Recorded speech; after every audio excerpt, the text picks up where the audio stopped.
नमस्कार, सियासी गलियारा देख रहे हैं आप। आपके साथ मैं हूं साकिब सुमन। सियासी गलियारे में हम आपको बताते हैं लगातार कि किस तरीके के अपडेट्स सियासत में हैं और सियासी हलचल किस तरीके से देखने को मिल रही है, हरियाणा में किस तरह की गतिविधि पॉलिटिकली देखने को मिल रही है। इन तमाम चीजों से हम आपको रूबरू कराते हैं। चलिए एक नया फ्रेश एपिसोड शुरू करते हैं।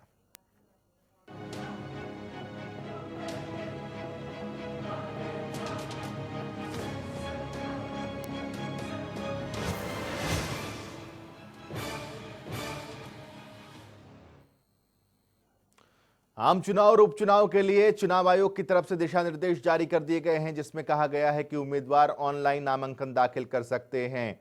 साथ ही यह भी कहा गया है कि चुनाव से संबंधित गतिविधियों के दौरान फेस मास्क लगाना अनिवार्य है। आम चुनाव और उपचुनाव पर इसी का आदेश। ऑनलाइन नामांकन कर सकते हैं प्रत्याशी। चुनावी गतिविधियों पर मास्क लगाना जरूरी।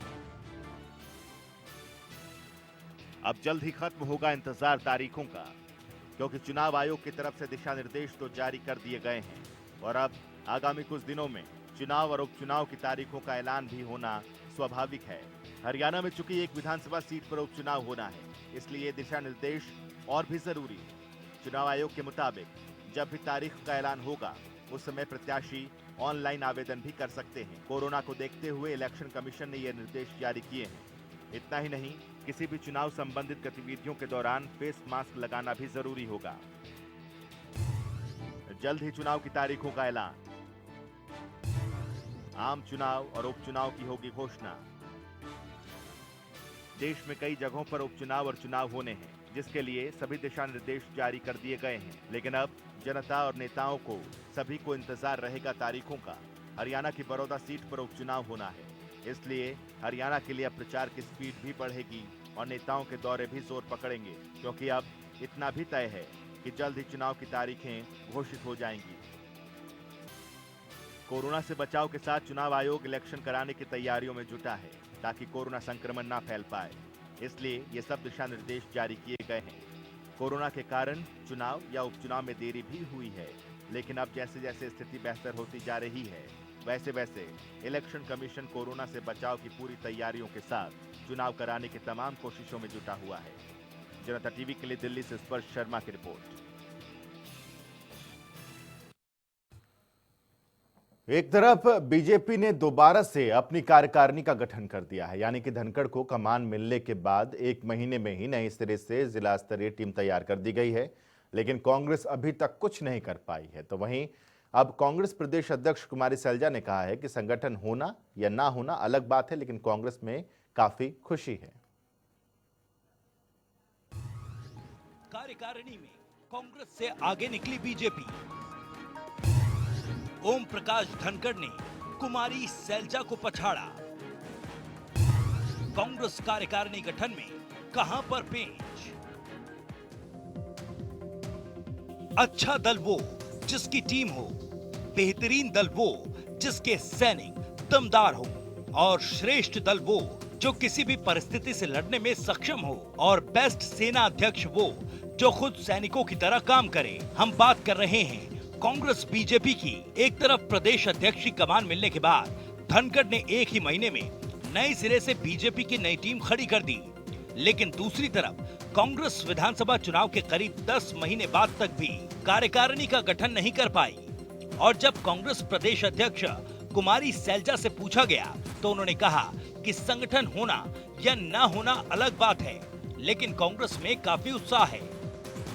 देख रहे हैं कि संगठन हो ना हो, लेकिन कांग्रेस में और आम लोगों में कितना उत्साह है। देख रहे हैं कि संगठन हो ना हो, लेकिन कांग्रेस में और आम लोगों में कितना उत्साह है। यानी इतना तो तय है कि ओपी धनखड़ ने कार्यकारिणी के गठन में कुमारी सैलजा को पछाड़ दिया, तो खुद कुमारी सैलजा ने भी स्वीकार किया कि एक तरफ 1 महीने में सेना तैयार कर लेना और दूसरी तरफ कोरोना के चक्कर में टीम तैयार करने में देरी होने की बात कहना। सैलजा ने खुद स्वीकारा है कि कोरोना के चलते कांग्रेस थोड़ी पीछे रह गई है। कोविड के कारण हम जरूर थोड़ा पीछे रह गए हैं, लेकिन संगठन भी बनेगा। धन्यवाद। कोविड के कारण हम जरूर थोड़ा पीछे रह गए हैं, लेकिन संगठन भी बनेगा। धन्यवाद। हालांकि कुमारी सैलजा ने ये भी कहा कि जल्द ही कांग्रेस की कार्यकारिणी भी तैयार कर दी जाएगी और ये भी कहा कि कार्यकारिणी का गठन जरूर किया जाएगा।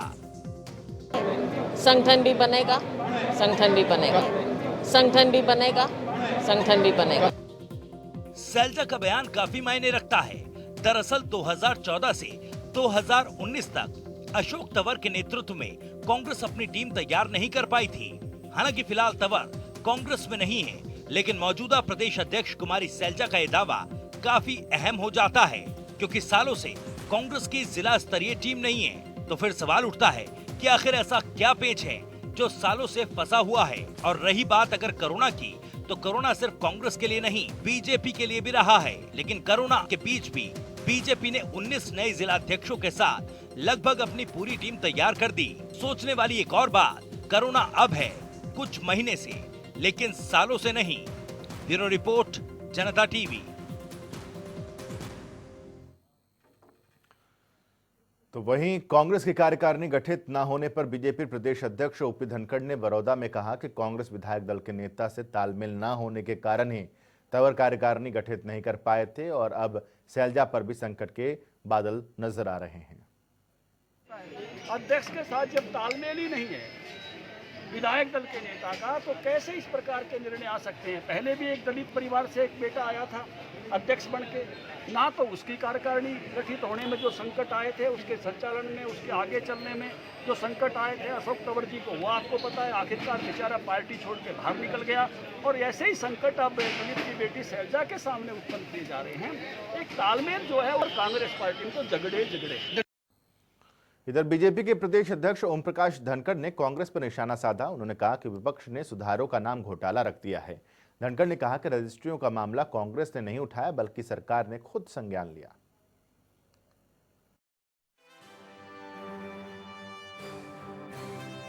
बीजेपी के प्रदेश अध्यक्ष ओपी धनखड़ ने कांग्रेस पर जमकर निशाना साधा और गंभीर आरोप भी लगाए।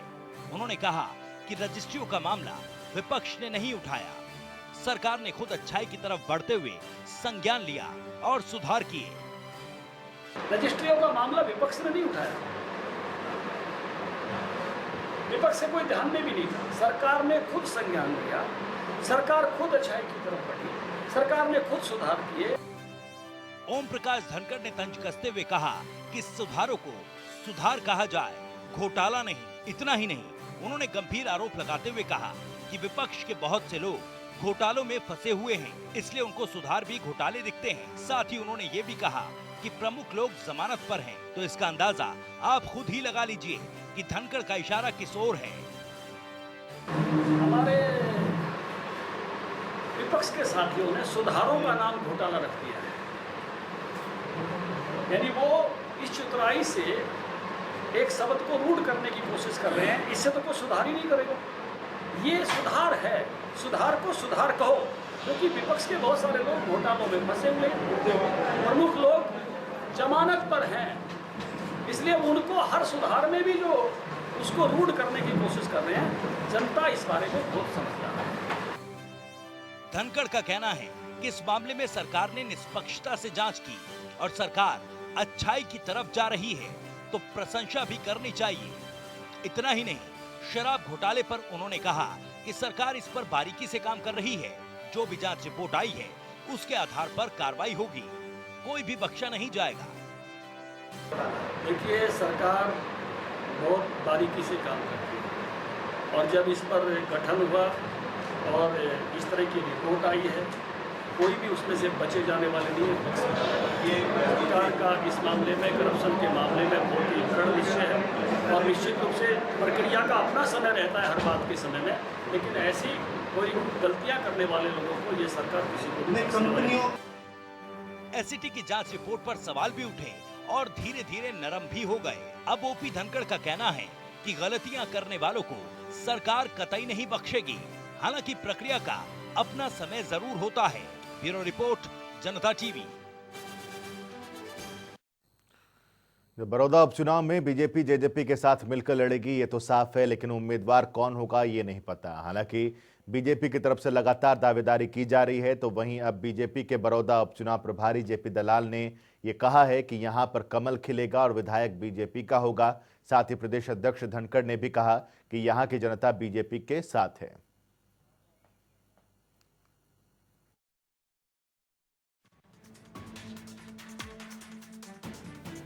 बड़ौदा उपचुनाव में कौन मारेगा बाजी? उपचुनाव में कमल खिलने का दावा। हमें मौका मिला है भारतीय जनता पार्टी का पहली बार कमल खिलाने का। प्रत्याशी पर फैसला नहीं और विधायक तय। भारतीय जनता पार्टी का विधायक सरकार में हिस्सेदारी करके बड़ौदा का विकास कराए। बड़ौदा उपचुनाव में बीजेपी जेजेपी गठबंधन का उम्मीदवार कौन होगा, इससे जुड़ी हर खबर पर जनता टीवी की नजर है। जो भी कयास होते हैं या इशारे होते हैं वो सियासी गलियारों में दिखाए जाते हैं।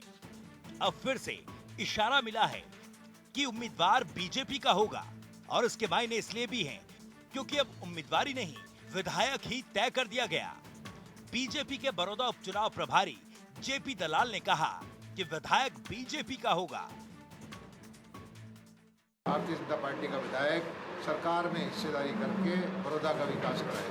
भारतीय जनता पार्टी का विधायक सरकार में हिस्सेदारी करके बड़ौदा का विकास कराए।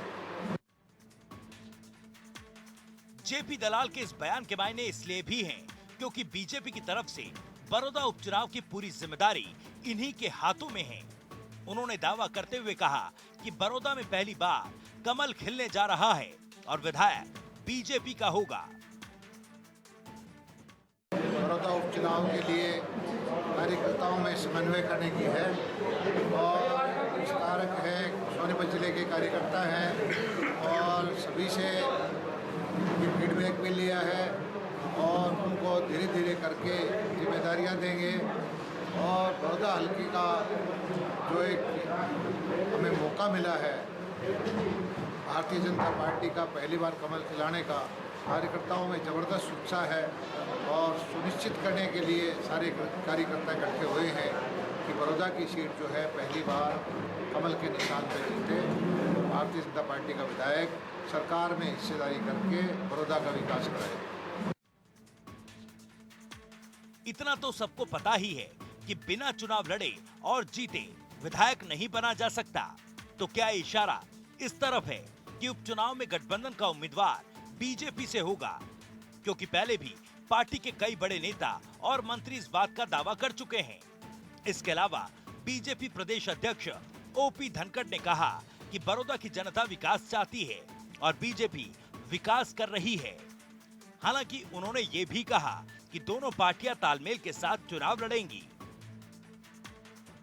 बीजेपी को ऐसा एक अवसर जींद में नहीं मिला था इसी लोकसभा क्षेत्र, लोकदल की सीट की हमारे लिए एक अवसर बना है और ये हमारे लिए उपलब्धि में बदलेगा।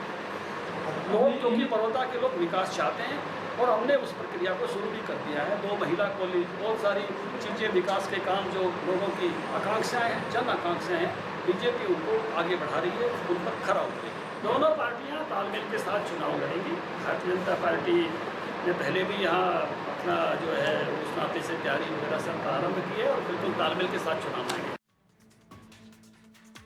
सियासत में सब कुछ इशारों में होता है और बीजेपी के कई नेता तो साफ साफ भी बड़ौदा में खुद की उम्मीदवारी का दावा कर चुकी, लेकिन ऑफिशियल तौर पर इसकी घोषणा नहीं हुई क्योंकि जमीन पर दोनों पार्टियों के नेता अपने अपने कार्यकर्ताओं के साथ सड़कों पर पसीना बहा रहे हैं और उम्मीदवारी का पेच इतना ढीला भी नहीं कि आसानी से निकल जाएगा या दोनों में से कोई भी पार्टी आसानी से मान जाएगी, क्योंकि गली गली में पसीना बहाना यानी दंगल के लिए जी जान लगाना, और नेताओं की जी जान तभी लगती है जब चाहत हो जीतने की, विरोधियों को पीटने की। हालांकि पता नहीं उम्मीदवारी को लेकर दोनों पार्टियों में से किसको होगा घाटा और किसका निकलेगा काटा। बयानबाजी के दावों पर लगेगी मुहर या पासा पलटेगा साइलेंट रहने वालों की ओर। ब्यूरो रिपोर्ट, जनता टीवी। तो वहीं कैबिनेट मंत्री रणजीत चौटाला ने साफ साफ कहा है कि बड़ौदा उपचुनाव में बीजेपी का उम्मीदवार होगा और बीजेपी जीत दर्ज करेगी। पार्टी चुनाव लड़ेगी जो लड़ना चाहेगा, डेमोक्रेसी है, हर आदमी लड़ सकते हैं, सब पत्रकार भी चुनाव लड़ सकते हैं, कोई भी लड़े, किसी को मना थोड़ी है। मैं तो ये जानता हूँ बीजेपी अपना चुनाव लड़ेगी, राष्ट्रीय पार्टी है, स्टेट में उनकी गवर्नमेंट है, तो सबसे बड़ी पार्टी है, 40 मेंबर उनके इलेक्ट हो गए हैं, दूसरे भी उनके साथ हैं। तो मैं समझता हूँ कि बीजेपी का कैंडिडेट होगा और जो भी होगा चुनाव जीतेगा। इधर एसवाईएल यानी कि सतलुज यमुना लिंक नहर का निर्माण अब नजदीक आता जा रहा है। 18 अगस्त के बाद अब जल्द ही केंद्र के साथ पंजाब हरियाणा की दूसरी बैठक भी होनी तय है। हालांकि केंद्रीय जल शक्ति मंत्री कोरोना पॉजिटिव होने और सीएम मनोहर लाल के क्वारंटीन होने से इस बैठक में अब देरी भी संभव है।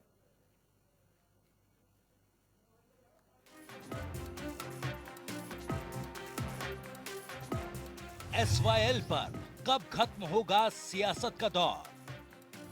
सत्ता अपनाई, पार्टियां वादा न निभा पाई। एसवाईएल हरियाणा पंजाब के लोग दशकों से ये शब्द सुनते आ रहे होंगे, जिस पर सियासत होती ही जा रही है। न सिर्फ दो प्रदेशों में बल्कि पानी दिलाने का वादा कर प्रदेश में पार्टियां सत्ता हासिल करती रही हैं। हालांकि अब हरियाणा और पंजाब के बीच करीब 44 सालों से विवाद का कारण बनी सतलुज यमुना लिंक नहर के निर्माण का समय नजदीक तो आता दिख रहा है, लेकिन आसान नहीं लग रहा, क्योंकि सुप्रीम कोर्ट 2016 में ही हरियाणा के हक में नहर निर्माण का फैसला सुना चुका है। फिर भी पंजाब के रुख के कारण न तो नहर बन पा रही है और न ही हरियाणा को उसके हिस्से का पानी मिल रहा है। कई बार टूटता दिखा चुनावी वादे का दम। अब तक 9 मुख्यमंत्री नहीं दिला पाए पानी। 44 सालों में हरियाणा को अब मिलेगा हक। हरियाणा के हर राजनीतिक दल ने नहर निर्माण के लिए अपने अपने ढंग से कोशिशें की, चुनावी समय में वादे किए और लोगों को भरोसा दिलाया, लेकिन उन वादों और दावों का चुनाव के बाद दम टूटता दिखा। अगर बारीकी से ध्यान दिया जाए तो 44 सालों में इस सूखी नहर में अपनी पॉलिटिकल कश्ती चलाकर 9 मुख्यमंत्रियों ने 17 बार अपनी सरकारें बनाई। काफी लंबे वक्त के बाद ये पहला मौका आया जब नहर निर्माण की कोशिशें होती दिख रही हैं। केंद्र के साथ देरी से होगी हरियाणा पंजाब की दूसरी बैठक। गजेंद्र शेखावत को कोरोना होने से मीटिंग में देरी। सीएम मनोहर लाल भी खुद को कर चुके हैं क्वारंटीन। 18 अगस्त को पहली बार केंद्रीय जल शक्ति मंत्री गजेंद्र सिंह शेखावत के साथ मुख्यमंत्री मनोहर लाल और पंजाब के मुख्यमंत्री अमरिंदर की बैठक हुई, जिसमें एसवाईएल पर फिर बातचीत हुई। हालांकि जल्द ही दूसरी बैठक के होने की भी जानकारी थी। अब चूंकि गजेंद्र शेखावत कोरोना पॉजिटिव मिले हैं और सीएम मनोहर लाल ने भी खुद को एहतियात के तौर पर क्वारंटीन किया है, क्योंकि मनोहर लाल ने भी उनसे मुलाकात की थी, तो अब अगली बैठक में देरी होनी भी तय है। आखिर कब सुलझेगा एसवाईएल का मुद्दा? पानी देने के लिए कब मानेगा पंजाब? आसान तो नहीं है एसवाईएल का मुद्दा सुलझाना। मुख्यमंत्री मनोहर लाल भी खुद ये बात कह चुके हैं। हालांकि 18 अगस्त की बैठक में पंजाब के मुख्यमंत्री अमरिंदर सिंह भी एसवाईएल पर नरम नजर आए। उन्होंने इतना जरूर कहा कि पंजाब के पास खुद पर्याप्त पानी नहीं है, उसे यमुना से अपने हिस्से का पानी चाहिए। इसके जवाब में हरियाणा के मुख्यमंत्री ने भी दलील दी, जिसके जवाब में पंजाब को कहना पड़ा कि वो इसके लिए अपने राज्य के तमाम दलों से बातचीत करेंगे।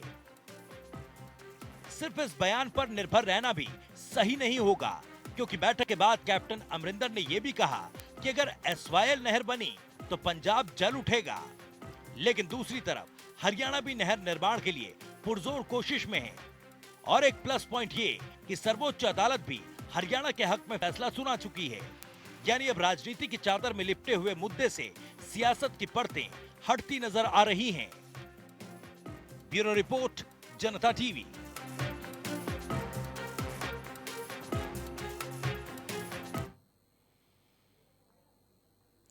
तो सियासी गलियारे में आज के लिए बस इतना ही। अब आपसे सोमवार के दिन मुलाकात होगी। दीजिए इजाजत। छोटा सा ब्रेक, खबरों का सिलसिला लगातार जारी है।